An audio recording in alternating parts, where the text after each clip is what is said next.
So when we're talking about measurement, relative measurement in drawing, what we're doing is we're comparing the width of one thing with the width of another. We're trying to find things that are equal, and then whatever happens to be true in the drawing, we're just, in the still life, we're transferring that to the drawing. So the way that we do that is we hold our hand at arm's length, and we take the tip of the pencil and put it on the side of the thing we want to measure. In this case, it's our onion.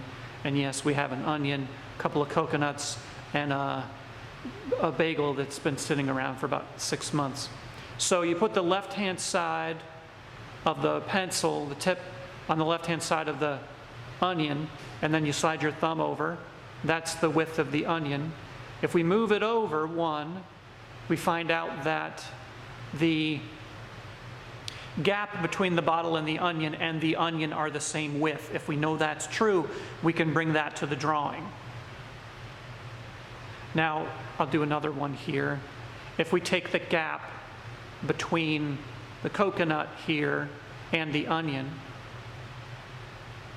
and slide that over to the bottle, we find that something else is true.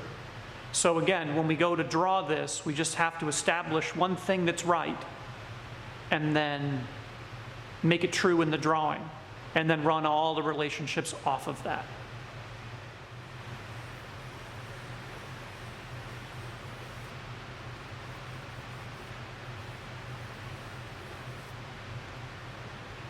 So when we first get started here, if we're measuring the onion versus the gap like we just did on the still life, first thing we do is we have to decide how big the onion's going to be.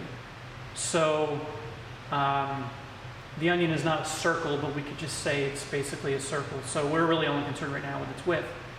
So if we go and say that we've decided that this is right,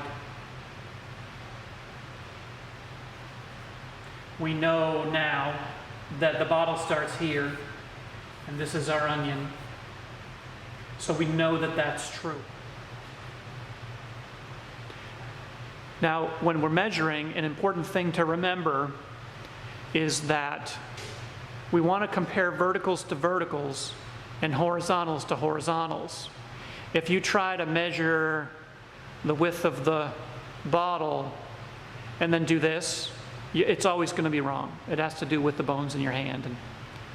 But so if we go and measure the height of the onion and say how many of those tall is the bottle? 1, 2, it's about 3 if we don't take into account the leafy part. So 2 moves up for the onion, that's pretty good. The idea that the human body is 7.5 heads high is an idea that's been around for a long time. And if you have to move your hand 7.5 times, the chances of you getting it wrong are super high. So when you're measuring like this, you want to make things as simple and big as possible. So another thing we could do is measure the width of the bottle all the way over to the onion, then go over 1 and see what we get. We get about 2/3 of the way through the coconut on the right.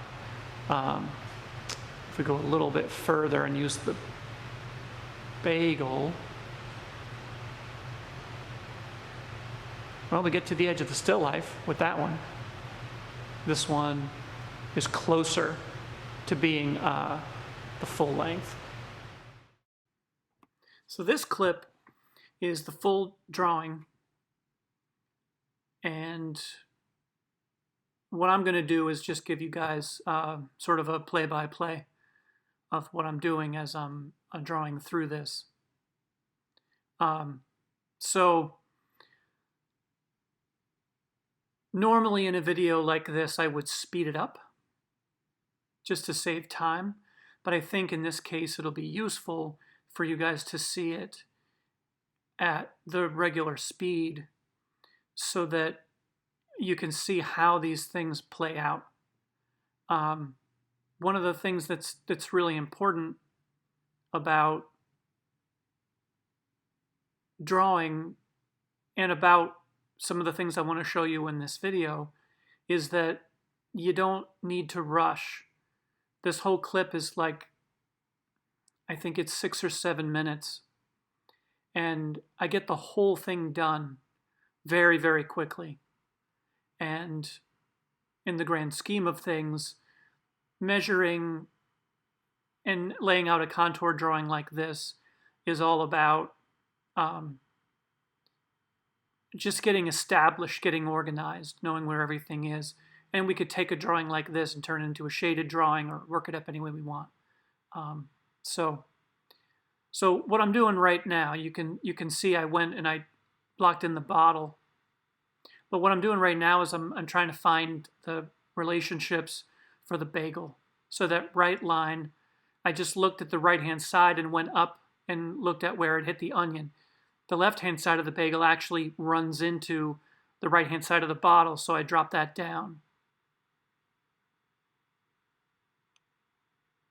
So there I'm trying to find the bottom of the bagel, and I just took the bagel and moved it up one. And now I'm drawing the bagel.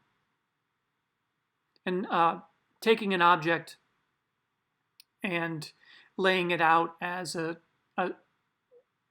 sort of its limits, that's a pretty normal thing to do. And I think it's a good habit to draw those notes out and to not necessarily erase them, just leave them there, especially for us. When I'm evaluating drawings, if I see you guys doing that, it just helps me see what your thinking is.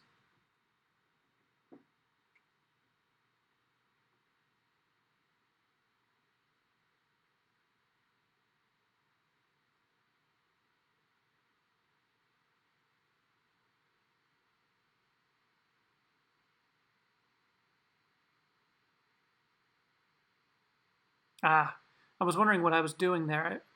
For some reason in the middle of this, I decided I was going to plot the specific location of one of those raisins, just for the heck of it. So we talked about that at the beginning of the video, the gap between the right coconut and the onion was the same as the width of the bottle. We find out later it's not exactly right. When you're doing the measuring through a camera, it's not exactly the same. So right now I'm trying to plot where the coconut runs into the onion.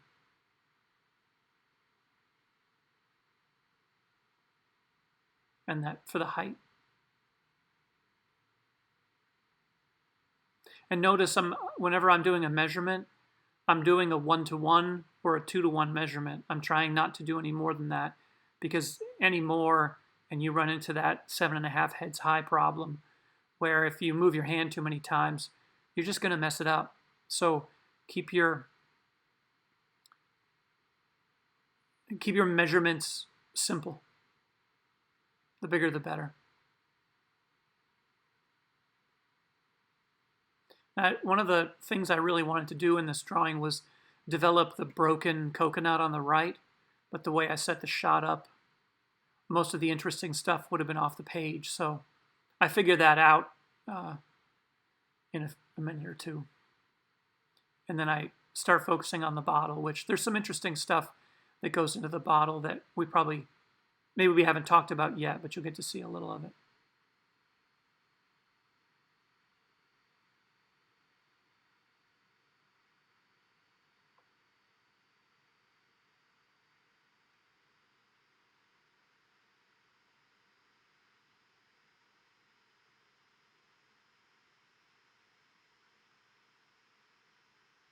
See, what I'm doing here is I put my pencil on the angle for the back of the paper where it meets the wall, and then I just move the pencil over. And those angles may not be perfect, but they're really, really close. If you get good at that, it's so easy to establish angles like that. And angles are going to be a big thing because when we talk about perspective, angles are primarily what you're concerned with once things get going.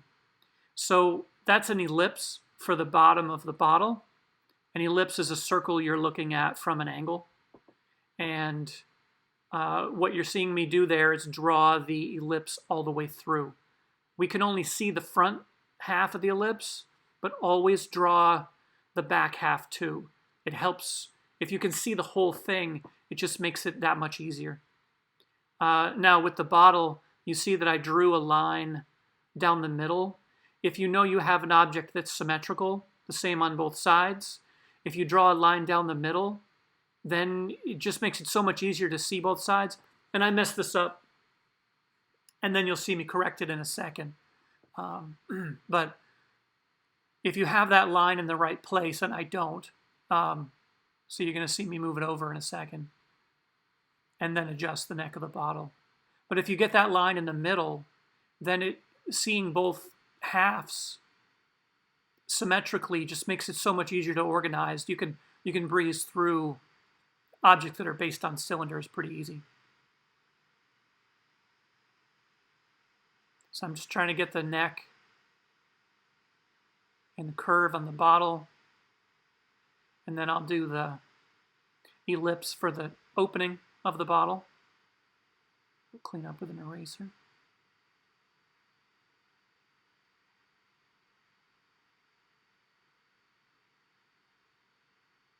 Now the top of the bottle, you can actually see the whole thing, but whenever you do an ellipse, draw it all the way through.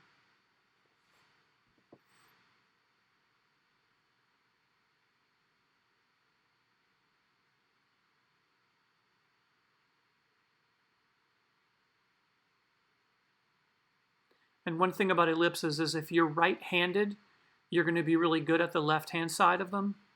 And if you're lefty, you'll be good at the right-hand side. But everybody has trouble with one half of the ellipse. And it can be kind of frustrating. But if you really need to get it right, you just do the left-hand side and then flip your paper over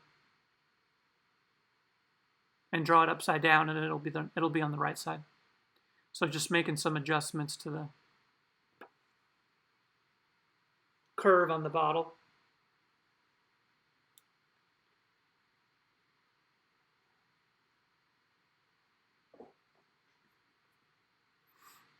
So the next part of this is going to be where I work on the label on the bottle. And it's kind of weird because the bottom of the label is an ellipse because it goes all the way around but gets cut off.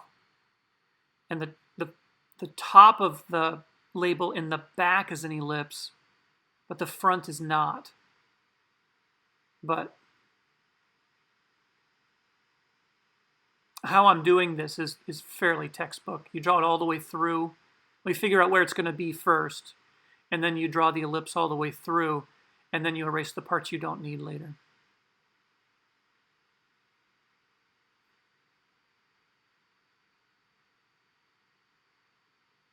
So I'm working out the back of the label and then drawing the ellipse all the way through, just so that I can get that one curve for the back. And it looks pretty reasonable.